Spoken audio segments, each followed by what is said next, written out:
A petition has been delivered to the clerk for presentation.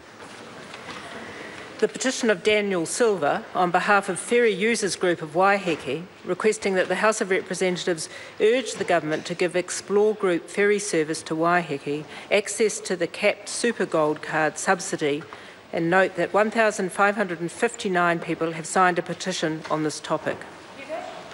That petition stands referred to a select committee allocated by the clerk. I hereby present the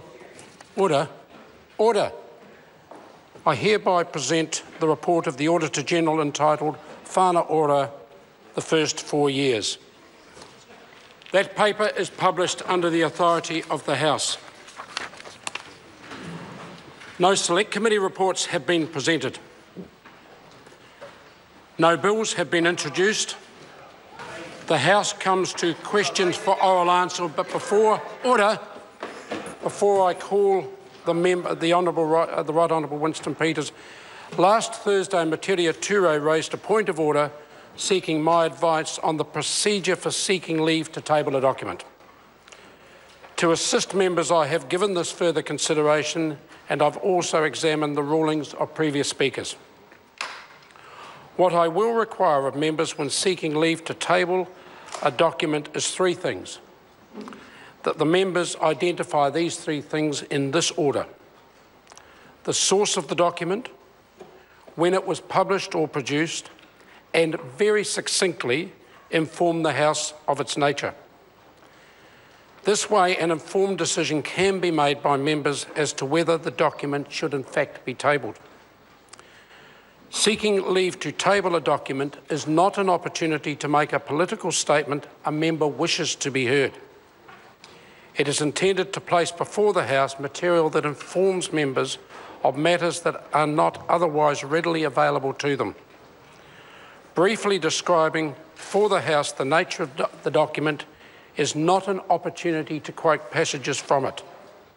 If members persist in doing so, the leave will not be put to the House. Point of order, Chris Hipkins. Thank you, Mr Speaker. That's a considered ruling, and I understand the point that you're raising. The only challenge for members in describing the document is I think there must be some necessity to explain the relevance for tabling the document at that point. Otherwise, we can get into a situation where members can be seeking to table all sorts of things, and part of the narrowing down of the rules around tabling was to prevent that from happening. So whilst the description does need to be succinct, it also needs to relate the nature of the document to whether it's a question or the speech in question. Otherwise, it is simply a pointless exercise. Order. I think my ruling is very clear. There's an opportunity to succinctly describe the nature of the document, and that may be, on various occasions, that will require more depth than on other occasions. But I repeat the point, it's not the opportunity for members to make a political statement, which I see it being used for on many occasions.